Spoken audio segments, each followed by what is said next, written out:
Okay, how did I meet him? How did we meet, or how did I meet her? It's a long story, but I'll try to make it very short. The choir. He was the drummer boy.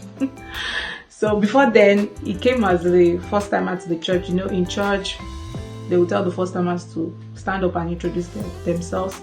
So that was what happened. So he came with his brother to the church the first time. Then after then, there was a program we had in church, and I was sitting behind him and he was sitting in front, and I was calling him. Meanwhile, I was calling him with his brother's name, but he wasn't responding. I was saying Larry, that's his brother's name, but I didn't know. I was thinking maybe his name was Larry, but he wasn't responding. So I was like, what's wrong with this person? At least we just look back there, who is this person calling somebody's name and it's not. It just kept fixed like that. I was like, okay, what's wrong with this one? Let me just leave him like that. Maybe he doesn't want to interact or something. Then I just finished serving, and I was crazily mad about doing crusades all over villages and blah blah blah. We already had a mandate to go somewhere to add a program, so we're looking for instruments. We didn't have money, we didn't have anything, so somebody told me about their church. The name of the church is Agape Christian Ministries in Akure.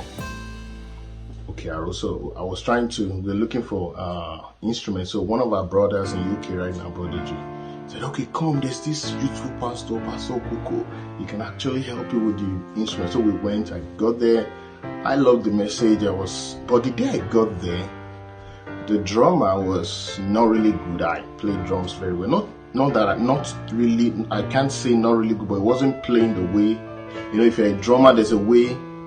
If you're seated in the crowd, there's a way you want the drums or the percussions to be going, but it wasn't going the way I wanted it to go. So I just went to the brother and said, can I help you? And I played, and the choir mistress was like, wow, we want you, because I played very well. And from there I started going to the church. I wasn't really looking for a damsel, because I don't care about a damsel. She used to tell me after we got married that there was a day she was actually calling me, but she was calling the name of my brother, Larry or something like that, and I didn't answer because I don't want to talk to any lady. I'm not the kind of a ladies man, I don't want any lady in my life. All I wanted was just doing what I wanted to do. And one day I was going home from the church, and I saw her talking to one brother. I saw her from afar. She was putting on a pink cloth, but I don't know. I've forgotten what's on the cloth. Maybe something. I don't know. I just heard in my spirit, this is your wife. I knew, because I am so spiritual, so I knew when God speaks to me. I said, oh. I started struggling in my mind. I said, no, I don't want a wife now. I don't want anybody to distract me right now. But when I was going, I looked at that. That was the day I decided, that was the day I actually take a good look. So I started looking at her. Okay, she's not bad, but I was struggling in my mind. Oh God, I don't want this. This is not what I want now. So I went home. It took me a long time. I wasn't thinking about it until one day pastor said, okay, we should start visiting people in church, because in case maybe they don't come to church, you can call. After then, he joined the choir, and he was drumming. And there was this particular day, the pastor said, okay, that people have not been coming to church, that we should get each other's number, we should get someone's number and give the person pay the person a visit, like during the week. That was how our beloved brother walked up to me. We exchanged numbers, and during that week he called me and he said he was coming. I said fine. So he came to say hi. My grandma was at home then. My grandma liked him even the first attempt, the first time they met. So he said it was just very quick visitation, hi stuff. Then I saw him off. That actually made me make the move that day. She may not know. We were going I was going to the bank to withdraw money. So I have one 50 naira note in my hand. The 50 naira note was torn. I didn't know actually how to mend the money. So when I was looking at her, she didn't know I was looking at her. I was thinking, oh my Lord, did I hear you clearly? She was just, she's the kind of a person that's just plain-minded, all this kind of stuff. But I was thinking, so when we got to the junction of their house, I needed to get a bike. So I told her, this 15 naira. This thing sounds so crazy, but it meant a lot to me. I said, this 15 naira is so bad, please, how do I get it? She took the money from me and she started running all around. She went, I stood there, I was looking at her. This isn't good. So she came back, I think she was able to mend the money, so I took the money, got a bike. But she was traveling. I think she was traveling that week to Lagos, and she was going to be gone for like maybe 6 to maybe 9 months or thereabout. And we started communicating, blah blah blah. One night, my friend Peter, he's late right now. He's so jovial and he's a kind of person that he knows how to talk. I told him about, we went for a program, it was a video.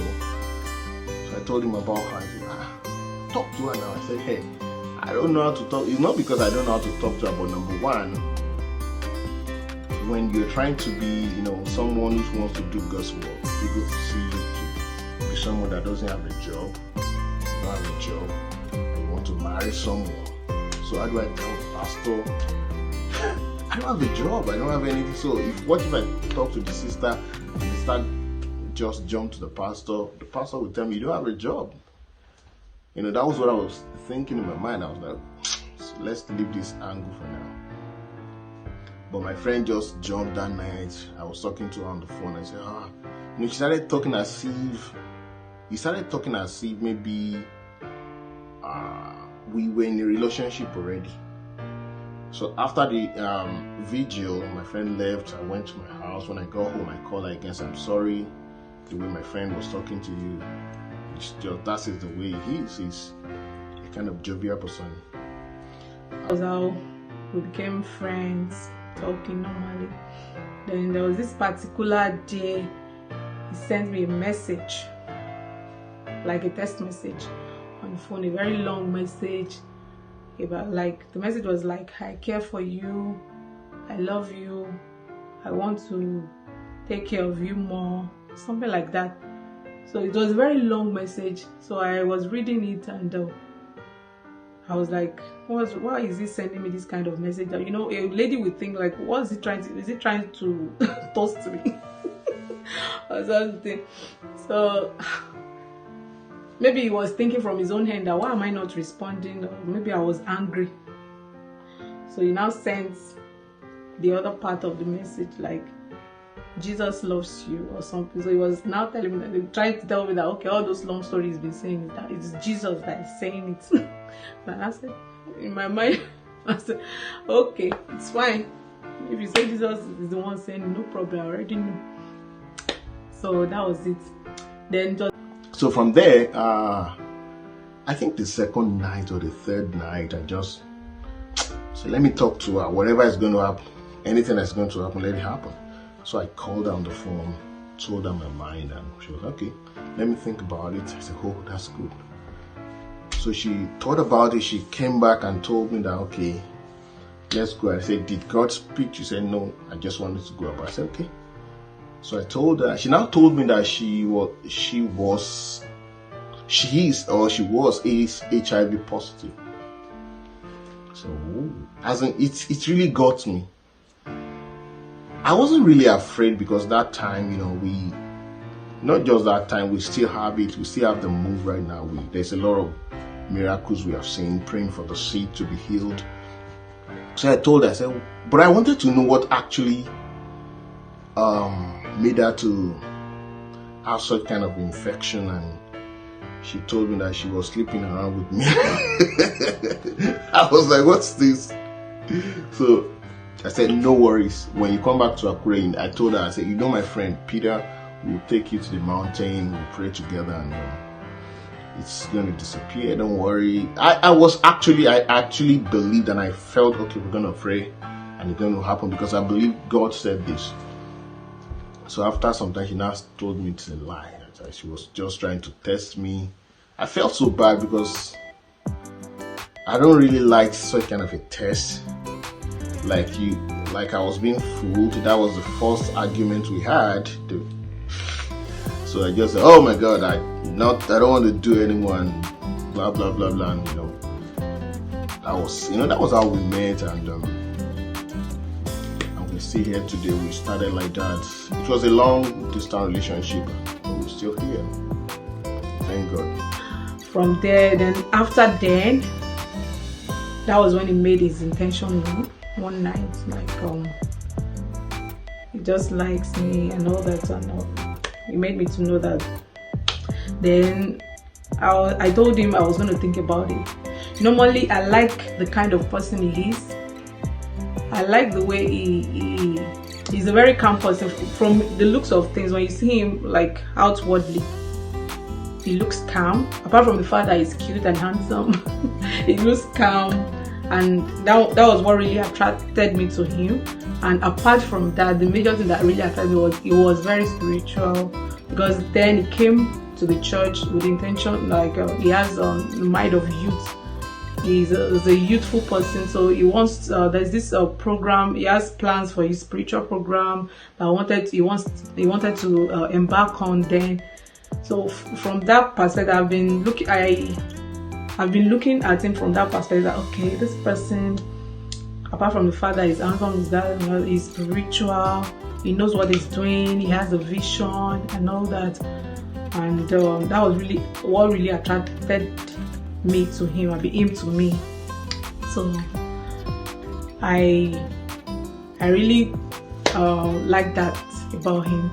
So I told him I was going to think about it, and I thought about it. Then later on, I told him, okay, fine, let's give it a shot. Let's just try something out. My mind was not like I really had something in my mind. Okay, that's your husband.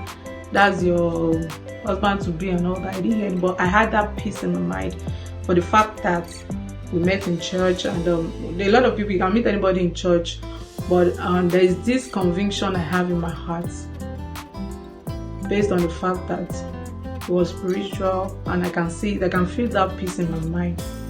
So I told him, okay, let's give it a shot, and that was how we started our long distance relationship. Thank you.